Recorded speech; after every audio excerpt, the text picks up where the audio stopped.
All right, you guys win. You want me to talk playoff picture? We're going to do it. It's a Tuesday edition of Locked On Lions. You are Locked On Lions, your daily Detroit Lions podcast. Part of the Locked On Podcast Network, your team every day.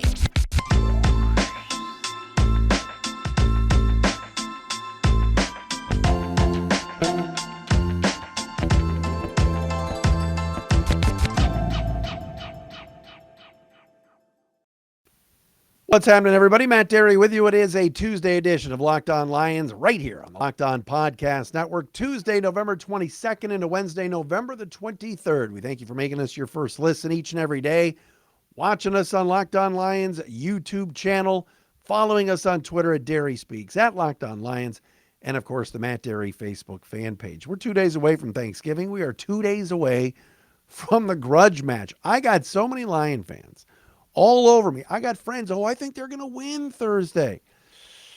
I don't know, man. Buffalo's 7-3 and not even playing well, and they're 7-3. I think this is going to be a very difficult ball game. But tomorrow we'll do the crossover with Joe Marino, the host of Locked On Bills. I'm a big Joe fan. He's also does an excellent job at the draftnetwork.com. And so we'll have Joe on tomorrow to do the Thursday crossover. Today's show is brought to you by PrizePicks. PrizePicks is daily fantasy made easy. Pick 2 to 5 players, and if they score more or less than their PrizePicks projection, you can win up to 10 times your money on your entry. First-time users can receive a 100% instant deposit match up to $100 with promo code LOCKEDON. That's PrizePicks.com, promo code LOCKEDON. Coming up on the show today, I got a couple of stats for you. Let me give you some stats that are going to kind of blow your mind a little bit. Also, the latest on the injuries. Could the Lions be without 2 really, really, really important players on Thursday? We knew about one in Okuda, but we see another one now. Concussed. Not a good sign. We'll get to that. And also, yes, I promised, playoff picture talk. I mean, the Lions are in the NFC. We watched last night. Like, there were some people very high on Arizona to start the season. Heck, the 49ers are 6-4. They're playing with Jimmy Garoppolo, who they discarded at the start of the year. They didn't even want on the team.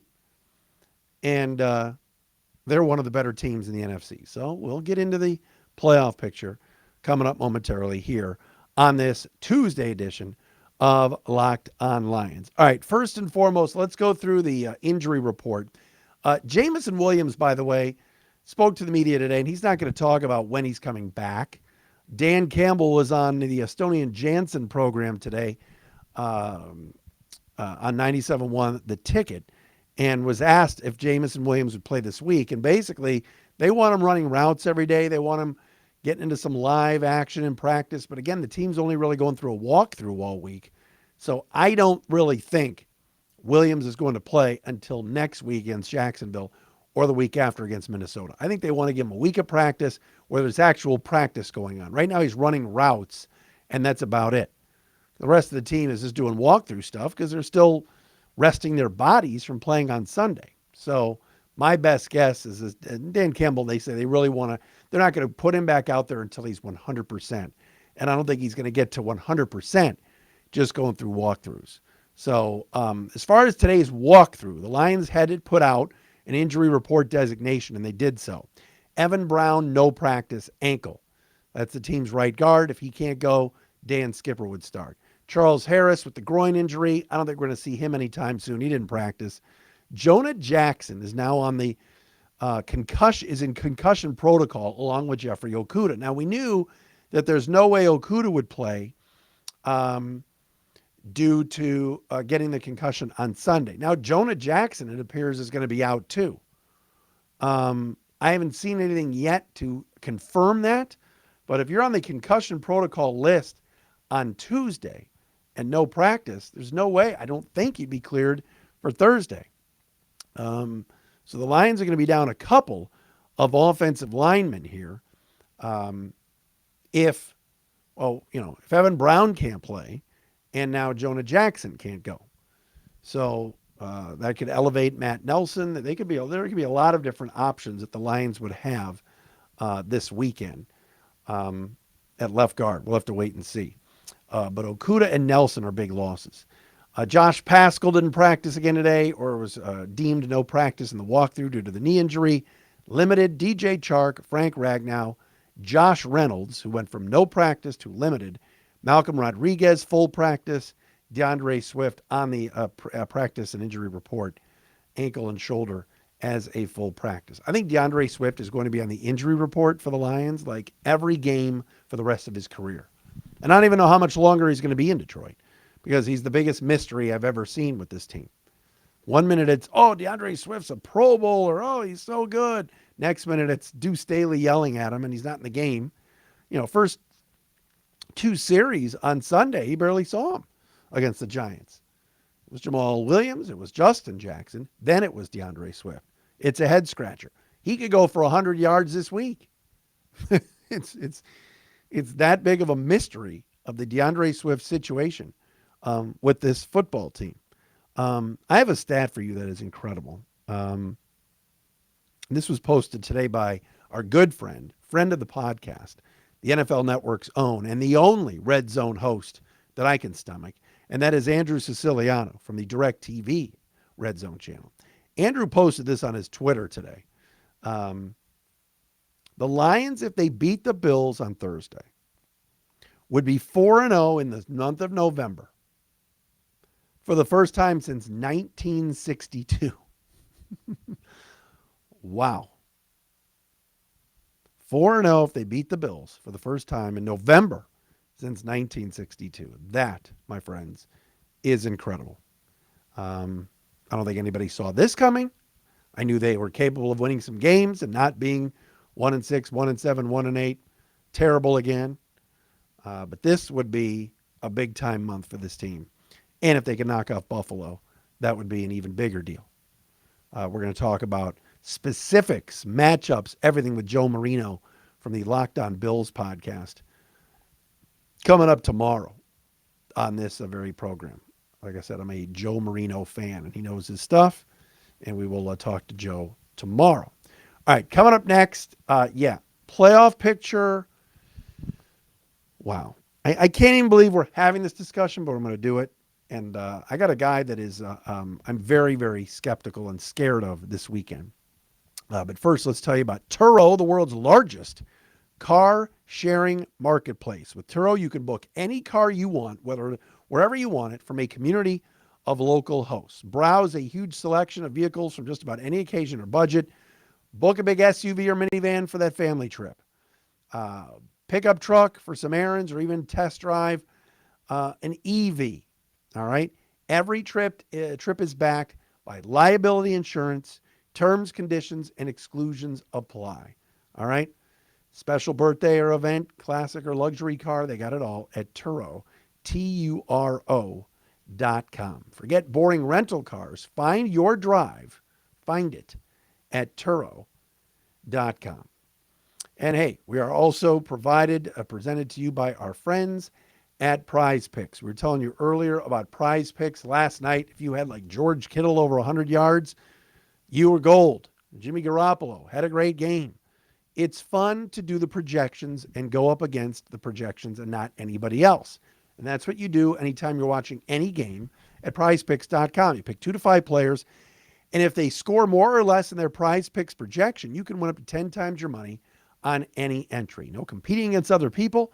It's just you against the projections. Tonight, what about Joe Girard, Cuse and St. John's? It's an old Big East battle tonight. I'll be watching. But if you want to say, Joe Girard's projected to score 21 points, take the under, take the over. You can do that. College basketball, World Cup soccer, NFL, NBA, MLB, NHL. It's all available for you at PrizePicks.com. Go and download the PrizePicks app. Go to the website. Sign up and play daily fantasy sports. First-time users can receive a 100% instant deposit match up to $100 with promo code LOCKEDON. If you deposit $100, PrizePicks will give you $100. If you deposit $50, PrizePicks will give you $50. Don't forget to enter promo code LOCKEDON at sign up for an instant deposit match up to $100. Hope everybody's having a good Tuesday. A lot warmer out there today. Wasn't this nice? It was delightful outside for a day here in Southeast Michigan in late November. All right. You could make the argument. In this last 7 games. We know this. The Lions are like 9-point underdogs against the Bills. But you could make the argument that in the last 7 games, the Lions could be favored in 4 of those 7 games. Remember earlier in the year when we were like, the Lions have been favored in a game in 3 years. Now, Detroit is going to be favored, you would figure, next week against Jacksonville. You figure they're going to be favored next week again, or in a few weeks at Carolina. They're going to be favored against the Bears. And in week 18 against Green Bay, if the Packers are playing Jordan Love and they've shut it down, they could be favored if they're playing for something at Green Bay. I don't think they're going to be favored at the Jets, but the way Zach Wilson is playing and the way the New York media is pouncing on him, you never know. They're not going to be favored this week against Buffalo, nor in a couple of weeks against the now 8-2 Minnesota Vikings. But that does kind of lead to my point about playoffs. All right. Right now, NFC playoff picture. I cannot even believe I'm doing this, but I'm doing it because many of you wanted this and you're going to get it. I've seen the tweets at Dery Speaks. Philly at 9-1 leads the NFC, followed by Minnesota at 8-2. The Niners are right now ahead of Seattle. They would be the NFC West champs at 6-4, and Tampa Bay would win the NFC South at 5-5. Pathetic, but that's the top 4 seeds. Then you've got 3 wild cards. Dallas 7-3, Giants 7-3. They're the 6th seed. We just saw what the Lions did against the Giants. Seattle would be the last wild card, 6-4. So if the season ended today, it would be Minnesota hosting Seattle, San Francisco hosting the Giants, Tampa hosting Dallas. Seattle is the last wild card at 6-4. They are a half a game ahead of the Washington Commanders, who are 6-5. They are a game ahead of the Atlanta Falcons, who are 5-6. They are only 2 games up. Yes, 2 games up on your Detroit Lions in the hunt at 4-6. Seattle already beat the Lions head-to-head. We know that. Seahawks have been resurgent with Geno Smith. But it's not out of the realm of possibility here when we're talking about the Lions' schedule with Jacksonville, who stinks, Carolina, who stinks, Bears stink. Green Bay could be bad in the last week. The Jets are beatable. Buffalo and Minnesota are really good.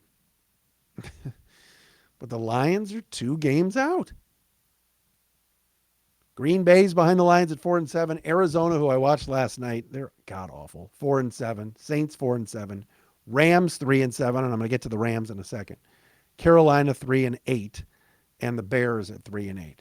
How could the Chicago Bears have the worst record in the NFC when they got the Hall of Famer, Justin Fields, GJF, Gold Jacket Fields?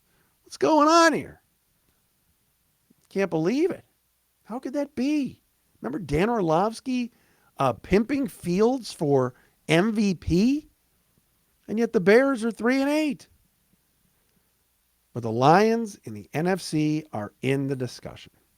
What does that tell you about the job, hear me out, Dan Campbell and the staff have done the last 3 weeks? And now the butter's hot again. The bread is tasty again. I just don't see the Lions winning this weekend. And you know me, I picked the Lions last week. I told you they were going to beat the Giants. I had a good feeling. Had a feeling about the Bears. Due to win on the road. Knew they could beat the Packers. I think Buffalo's real good.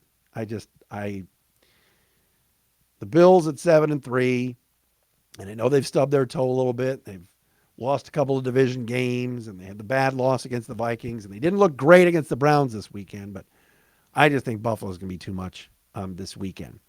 I referenced before about the Rams.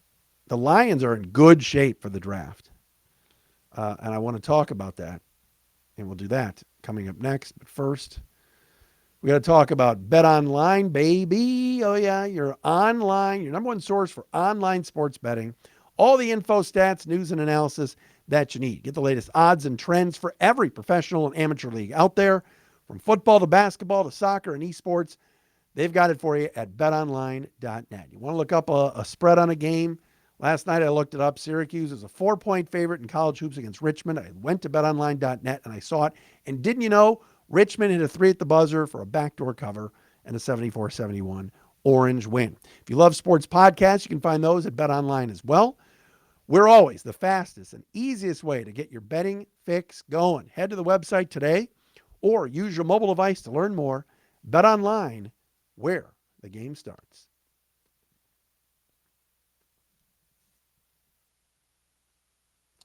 All right, people are talking about the Rams and how bad they are. I referenced them before. Los Angeles stinks. Matthew Stafford back in concussion protocol, and they're 3-7. They have the third worst record in the NFC. If the season ended today, the Lions would be picking 6th in the first round with the Rams pick, their own pick at 13, then their own pick in the second round at 45, the Vikings' second round pick at 62, and then number 77 overall in the third round. The Lions would have 5 of the first 80 picks in the draft. All right? This courtesy of my buddy Jeff Risden at the Lions Wire. Wrote a nice piece about it this morning, and we always support prideofdetroit.com and also Lions Wire. But 6, 13, 45, 62, and 77 would not be too bad at all. 5 of the first 77, 5 of the first 80, 88, whatever you want to say. I never thought in a million years, and I know early on when they had struggled, people said, oh, the Rams pick. The fact that it's a top 6 pick right now is incredible. And with Stafford banged up with a concussion, Cooper Kupp going to be out the rest of the year, it looks like. Sean McVay, is he plotting his course to retirement and getting into the broadcast booth? This is incredible. Incredible. Last year, the Rams, of course, just the Lions' luck. Matthew Stafford leaves Detroit and wins the Super Bowl. First crack at it. And the Lions didn't pick until late in the first round. Of course, moved up to get Jameson Williams. But amazing that this pick could be a top 6 pick. And a quarterback could be sitting there. And, the Rams are sitting at 3-7, and we know it's been a struggle for them, and they've really been horrible. Their schedule's not exactly really good either down the stretch. The Rams are playing the Chiefs this Sunday in Kansas City. Trouble. Then they got to play Seattle, who's a better football team than them. Raiders at home, at Green Bay for Monday Night Football. Never easy. Denver at home, at the Chargers, so that's basically in their own stadium, and then at Seattle. Rams are what, 3-7 right now. Let's say they lose this Sunday, 3-8 to Kansas City. Let's say they lose to Seattle, 3-9. Vegas at home, I'll give it to them, 4-9. At Green Bay, 4-10. Denver at home, 5-10. At the Chargers, 5-11. At Seattle, the Rams could finish 5-12, coming off a Super Bowl, and that pick could stay right where it is, right around 6. What a break that would be for Brad Holmes and for the Lions. Wow, that's crazy to think about. But it's exactly what this organization needs.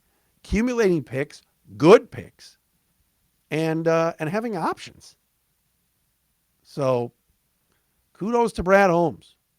Because if this works out, they can continue to draft well, which they've done. I've been tough on Brad Holmes, especially with his the kicker situation. Speaking of kicking situations, is there a worse kicker situation than Michigan State? Wow. But the Lions could be picking twice in the top 13, 6 and 13 right now. All right, that'll do it for today's edition of Locked On Lions. Joe Marino, Locked On Bills tomorrow. The Thursday crossover on Wednesday. We will do a postcast after Thursday's Thanksgiving Day game. I promise you that. Right here on Locked On Lions. Matt Dery with you. Thanks for making us your first listen. Thanks for those of you watching on the Locked On Lions YouTube channel. All the comments are super nice. Appreciate all of you watching. Occasionally, there's a dingbat on there that rips on me, but all in all, it's been pretty good. I love representing Locked On. I got my Locked On shirt today, and hopefully the Lions continue this. I think Dawson Knox is going to be really, really a pain for the Lions on Sunday. One of the better tight ends in the league. No Okuda. That's going to be tough. We'll talk to you again tomorrow.